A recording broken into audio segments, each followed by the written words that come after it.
Então vamos lá, para a doutora Ana Lesnovski, no Meteoro Brasil. Luciano Huck, a chave para a paz mundial? Será que Lulu é a chave para a paz mundial? Vamos ver isso agora. Yuval Harari, o historiador que escreveu o aclamado, mas ao mesmo tempo polêmico best-seller Sapiens, deu uma entrevista ao aclamado e também polêmico apresentador Luciano Huck. Que duplinha, O tema foi o conflito que está acontecendo no Oriente Médio, claro. A essa altura, não preciso dizer que a entrevista também foi polêmica, né? It should be very clear that Israel must respect the basic human rights of Palestinian civilians.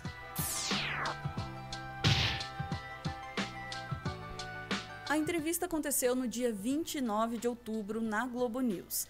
Nela, o Harari deixa claro que é importante distinguir o cidadão palestino dos integrantes do Hamas. I think that the principle should be, first of all, to clearly distinguish between Hamas and the Palestinian population.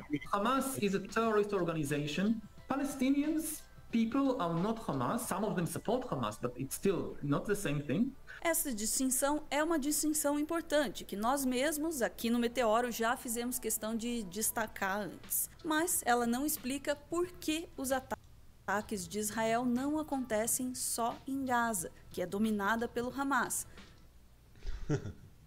Por que não acontece só em Gaza, né? Mas também na Cisjordânia, resultando em mortes todos os anos. Em 2022, até uma jornalista chegou a ser assassinada na região. Mas a parada é essa, né, cara? É porque não é contra o Hamas. Nunca vai ser contra o Hamas. O Hamas é lógico, é a desculpa, né? É o bode expiatório deles para eles poderem executar o plano deles de dominação do território.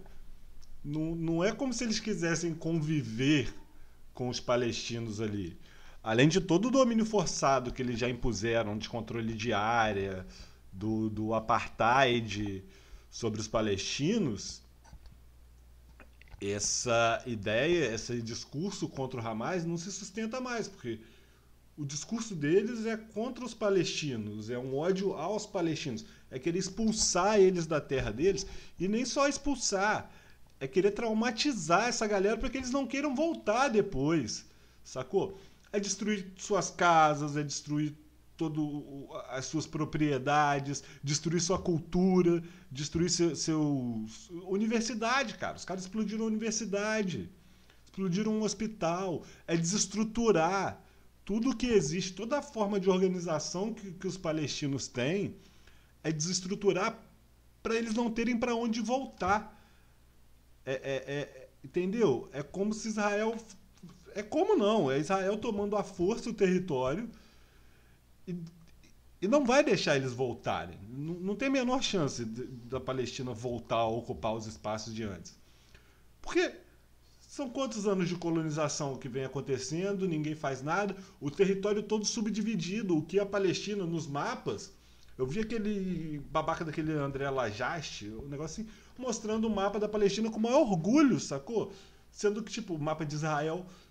com umas zonas desse tamanho assim, espalhadas no mapa, Cisjordânia e tal, a faixa de Gaza, e tudo cercado por área que eles chamam de neutra, que eles falam que é uma área neutra, mas que é uma área controlada pelos israelenses, que tem o maior poder de fogo, que tem o maior exército, tem um exército mais preparado, e aí cercam esses locais e impedem a população de sair, de se locomover entre as cidades, sabe?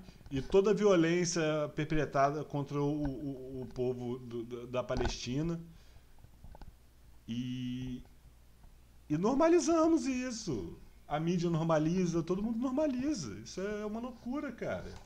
A veterana jornalista Shirin Abu Akleh, da Al Jazeera, morreu ao ser atingida por tiros nesta quarta-feira enquanto cobria uma operação do exército israelense no campo de refugiados de Jenin, na Cisjordânia. Abu Akleh, uma palestina cristã que também tinha cidadania americana, era uma figura de destaque no serviço da emissora em língua árabe. Um fotógrafo da AFP no local afirmou que ela usava o colete de imprensa quando foi atingida. Num primeiro momento, houve uma troca de acusações sobre quem seria responsável pelo assassinato. Mas no dia 24 de outubro, um comitê da ONU concluiu que os... Só procurar o dono das armas. responsáveis foram forças israelenses que usaram força letal sem justificativa. O Harari continua para dizer que o Estado de Israel tem o direito e o dever de se proteger contra o Hamas, enquanto garante os direitos do povo palestino. And Israel has every right and duty to protect its citizens and to disarm Hamas. At the same time, it should be very clear that Não sei também não, tá? Não sei também não. A gente pode concordar aqui que eles são terroristas e tudo mais, atacaram civis, mas ao mesmo tempo eles são uma linha de defesa dos palestinos. A gente não pode esquecer que Israel tá perpetrando contra eles, não. Sacou? Os palestinos em si não tem nenhuma proteção. A gente tem vídeo de colono expulsando o cara da terra com documento e tudo. Quem vai proteger essas pessoas? Quem vai proteger o povo palestino que é escorraçado, humilhado, assassinado pelos colonos de Israel? Entendeu? Ah, o Hamas é um problema, ele ataca civis. Concordo que ele é um problema. Mas ele é um problema que surgiu do nada? A gente sabe que não. A gente sabe como o Hamas surgiu.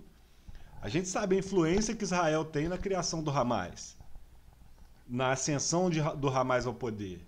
Então, assim, né? Agora o Hamas é um grande problema, mas por que o Hamas existe? Isso tem que ser questionado também. Principalmente isso.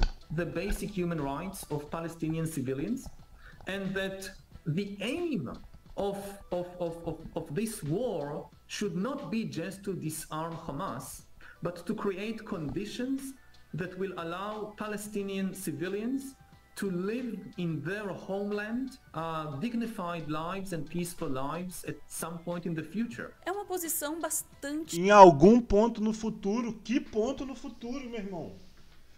Qual vai ser esse ponto no futuro, sacou? equilibrada, mas... Como que essas pessoas vão querer voltar para suas casas? É isso que eu fico pensando, cara. Um monte de criança traumatizada que viu, tipo, sabe, a família inteira indo pro caralho. Casa, escola, tudo que ela conhece, toda a formação dessas pessoas. Eu fico muito preocupado, velho. Como que essas crianças vão crescer, sacou? Como que elas vão encarar o mundo?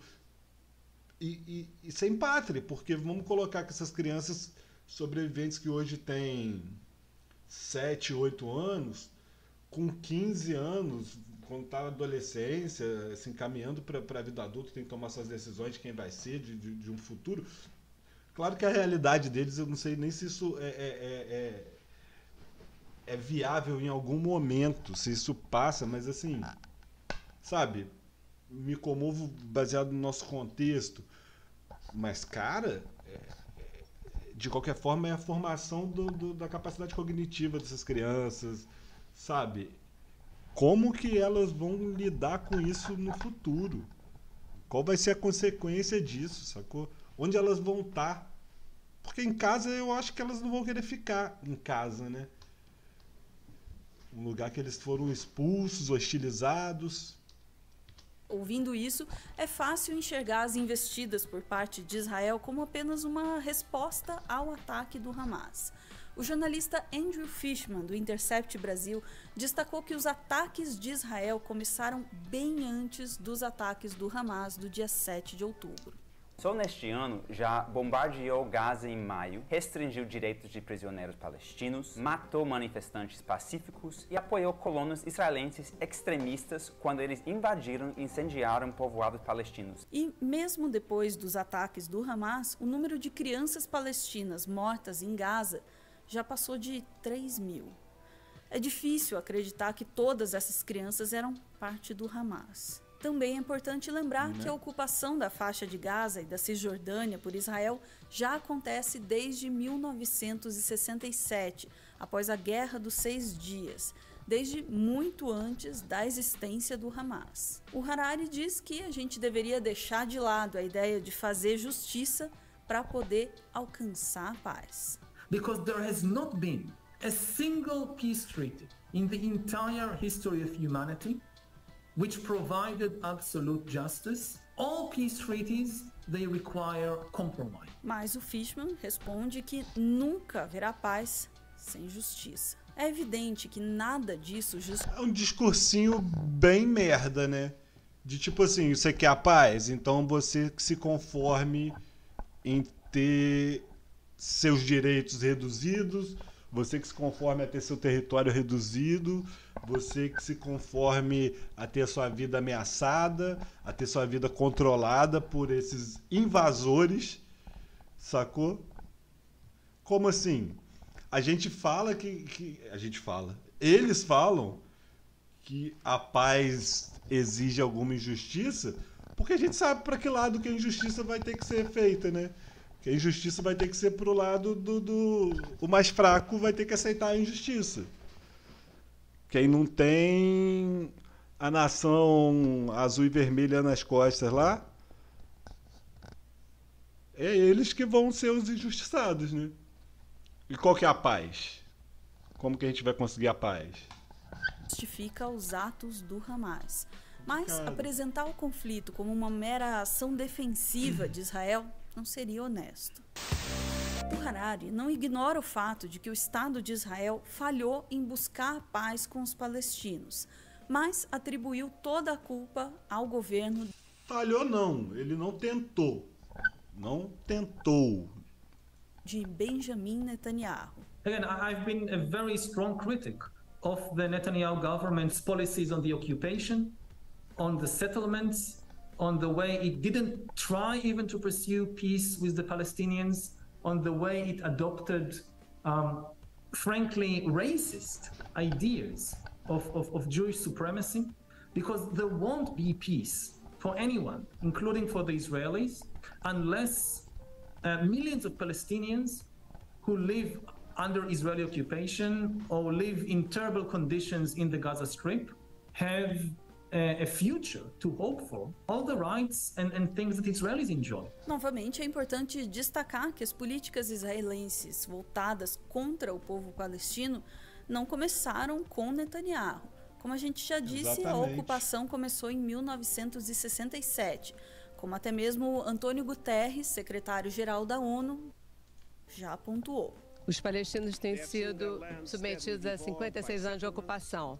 Eles viram suas terras divididas por assentamentos, pessoas deslocadas, casas destruídas. As políticas de apartheid contra o povo palestino, que já foram expostas pela Anistia Internacional, Human Rights Watch e até mesmo por um relatório da própria ONU, também precedem os governos Netanyahu. Também não recai apenas sobre o Netanyahu a responsabilidade por financiar o Hamas como uma forma de contraponto ao Fatah, um partido palestino moderado, numa estratégia para lá de equivocada de dividir para conquistar. By empowering Sheikh Yassin and the Muslim Brotherhood, Israeli leaders thought they could divide and rule the occupied Palestinians, play them off against each other, secular nationalists against religious Islamists. E quando a gente fala do governo Netanyahu, a gente está falando também de um governo que chega ao ponto de empregar pessoas condenadas por apoio ao terrorismo